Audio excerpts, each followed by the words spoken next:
প্রিয় দর্শক আসসালামু আলাইকুম। আশা করি আপনারা সকলে ভালো আছেন, আমিও ভালো আছি। প্রিয় দর্শক, চট্টগ্রামে ব্যাপক বন্যা হচ্ছে, এটা আপনারা জানেন। তাছাড়াও ঢাকা সহ বিভিন্ন জায়গায়, অন্যান্য বাংলাদেশের অন্যান্য জায়গায় যে সমস্ত জায়গায় ভারী বৃষ্টিপাত হয়েছে, সেসব জায়গায় বন্যার কারণে অনেক ঘরবাড়ি ডুবে গেছে। চট্টগ্রামের কথা যদি বলি, বিশেষ করে বান্দরবান, বাঁশখালী সহ বিভিন্ন জায়গায়, সেখানে মানুষের কিন্তু একটা করুণ পরিস্থিতি প্রিয় দর্শক।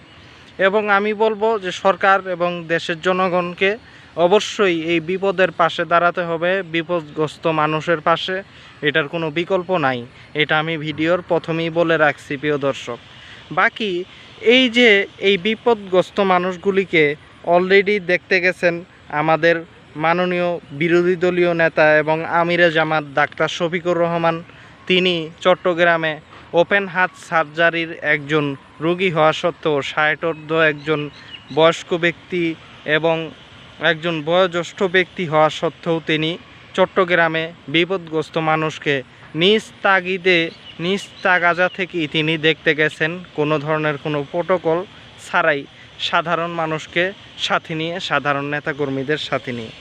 তো এই ঘটনার পর দেখলাম যে সুশীল কুশীল, তারপরে এরকম তথাকথিত প্রগতিবাদী ধান্দাবাজ কুকুর, কিছু কুকুর এটা নিয়ে সমালোচনা করতেছে, মানুষরূপী কুকুর।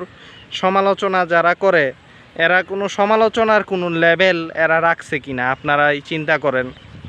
তারা বলতেছে জামাতের আমির ফুটেজখোর। আরে বেটা, জামাতের আমির যদি ফুটেজখুরি হয়, তুই এ চিত্তলে বৈশা তুই কি করস? হারামজাদার বাচ্চা, এই মাদার চোদ, তুই ফুটেজ তুলতাছে জামাতের আমির, ভালো কথা। তুই কি করস?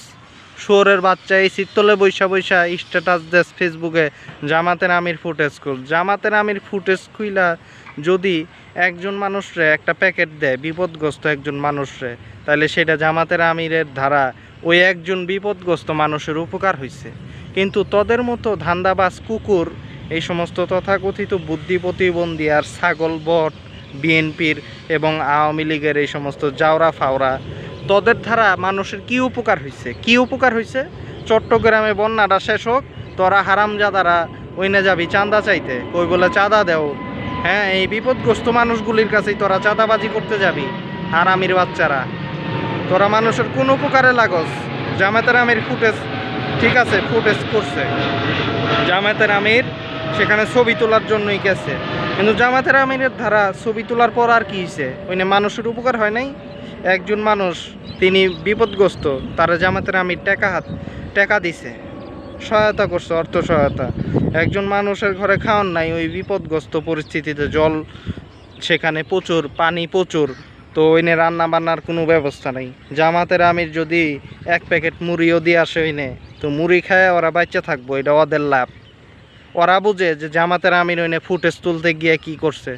আরে বেটা, জামাতের আমির এখন ফুটেজ তুলছে এটা কস? জামাতের আমির সিলেট, ফেনীতেও অনেক আগে গেছে। যদি কস যে ফুটেজ তোলা, এইরকম ভালো ফুটেজ তোলা, এটা জামাতের আমিরের অনেক দিনের অভ্যাস। এটা তোদের বলতে হইব না নতুন কইরা। তোদের মতো টোকাইদের কাছে এগুলির জবাবদিহিতা করার কোনো মানেই হয় না। তোরা টোকাই, এই শীততলে বৈশা বৈশা, ঢাকায় বৈশা বৈশা এগুলি ফাইজলামি করস না, হাওয়ার পোলা। মানুষরে বোকা পায় এগুলি কর যে জামাতের আমির ফুটেজ ছবি তুলতে গেছে, নাইলে যাইতো না। ছবি তুলতে গেছে, যাইতো না মানে? আচ্ছা, তোরা কয়জন গেছস? তোরা কয়জন চট্টগ্রামে গেছস? প্রিয় দর্শক, ভিডিওর প্রথমে যা বলছি, এখন অনেক কথা শুনলে আপনাকে রাগ হইব, তবুও বলি, মানুষের বিপদের পাশে এত দাঁড়াইতে নাই, বুঝছেন? নিজের খায়া বনের মোষ তাড়ানোর কোনো প্রয়োজন নেই। চট্টগ্রাম কোন, ঢাকা কোন, ফেনী কোন, যেই নেই হোক, বন্যা টন্যা, এই যে অনেকেই প্রশ্ন তোলে চট্টগ্রামে কেন মানুষ যাইতেছে না। চট্টগ্রামে আমরা যদি যাই, কইব যে ফুটেজ তুলতেছে। ফেনীতে যখন কি হয়েছে, যে ফেনীতে সবাই গেল, আপনারা বলেন যে চট্টগ্রামে কেন গেল না? ফেনীতে যাওয়ার পর কি হয়েছে? ফেনীতে সবাই ঝাঁপায়া পড়ল, দলমত নির্বিশেষে, তরুণরা তান নিয়া। তারপরেই আপনারা বিপদ উদ্ধার হওয়ার পর কইলেন যে ফুটেজ কর, সব ফুটেজ করে, এগুলি কোনো উপকার করতে যায়নি। তো ফুটেজ খুরি যদি হয়, উপকারী যদি করতে না যায়, তাহলে যাইব না আর চট্টগ্রাম, বা যেই নেই হোক, যা মন চায় তাই হোক, যাইব না মানুষ যাইব না। আপনার একটা তরুণ, সে নিজে আরামে আছে, সে কষ্টে নাই, কষ্টে আছেন আপনি বন্যার ভিতরে। তো আপনাকে সে উদ্ধার করতে গেছে, সে আপনাকে সহায়তা করতে গেছে। বিপদ উদ্ধার হওয়ার পর আপনি কইবেন ফুটেস্কুর ঠেকা লাগছে যে নিজের বনের মোস্তারামু। সেই হিসাবে চট্টগ্রাম কোন ভবিষ্যতে যে কোনো বন্যা টন্যা যা মন চাই তাই হোক, দুনিয়া উল্টায় গেলেও কারো এই বন্যা টন্যাতে মানুষের প্রতি পাশে না দাঁড়ানো এটা সঠিক।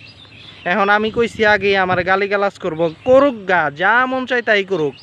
মনে করেন আমি যদি এখন চট্টগ্রামে থাকতাম তার নিয়ে, তারপরেও আমারে কইতো ওই জামাতের শফিকুর রহমান সাহেবরে যেমন কইতাছে ফুটেজকুর, তেমনি আমারে কইতো ওই যে ওই ফুটেজ তোলার জন্য গেছে। আচ্ছা, ফুটেজ তোলার জন্য যদি গালি খাই তাহলে তুলমু না। প্লাস আপনারও কই যে কোনো বিপদে মানুষের পাশে দাঁড়াবেন না, কখনোই যাবেন না। নিজের বিপদ থেকে তারা নিজেরা উদ্ধার হোক, বুঝছেন? যারা কিনা বিপদ উদ্ধার হওয়ার পর কিংবা যারা মানুষের বিপদ দেখার পরও এরকম ফাইজলামি করে, তাদের উপরে আল্লাহর গজব আসে। এগুলি গজব, তো এইগুলি তো আল্লাহর পক্ষ থেকে। তাইলে আপনি কেন সেখানে উদ্ধার করতে যাইবেন? আপনি কোন জায়গার কোন হরিদাস পাল? সেই হিসেবে যাবেন না। মানুষের বিপদে কোনোভাবেই আপনারা আর পাশে দাঁড়াবেন না। ফুটেজকুর যে বলে কোনো না খায় মরুক, 100 মরুক, আপনার কিছু যায় আসে না। কথা খারাপ লাগলেও আমারও খারাপ লাগে, কিন্তু কথা সত্য। আমার যখন ফুটেজকুর কইবেন তখন আমার যেমন খারাপ লাগে, এই কথা শোনার পর আপনারও খারাপ লাগতেছে, কিন্তু লাগলেও আমি বলবো যে হ্যাঁ, একজনও যাবেন না। এই যে চট্টগ্রামে বন্যা হইতেছে, না খায় মরুক, সব না খায় মরুক, আপনার যাওয়ার প্রয়োজন নাই। কারণ আপনি গেলে মিডিয়া এটা ফুটেজ তুলবো, দোষ তো মিডিয়া ফুটেজ তোলে, মিডিয়া নিউজ করে অমুকে গেছে, ওই দেহ অমুকে বন্যায় যেতেছে। নাম হইব আপনার যে আপনি ফুটেজ তুলতে গেছেন। যদি এটাই হয় তাহলে যাবেন না ফুটেজের ভয়ে। বন্যায় সহায়তা করতে গেলে আপনার ফুটেজ তুলবো মিডিয়া, আপনি সমালোচিত হইবেন, আপনি ট্যাগিং খাবেন ফুটেজকুর হিসেবে। তাই ভয় আছে না একটা? আপনার মান সম্মানের ব্যাপার আছে না? ইজ্জত বড়, আপনার নিজের ইজ্জত বড় না তাদেরকে উদ্ধার করা বড়?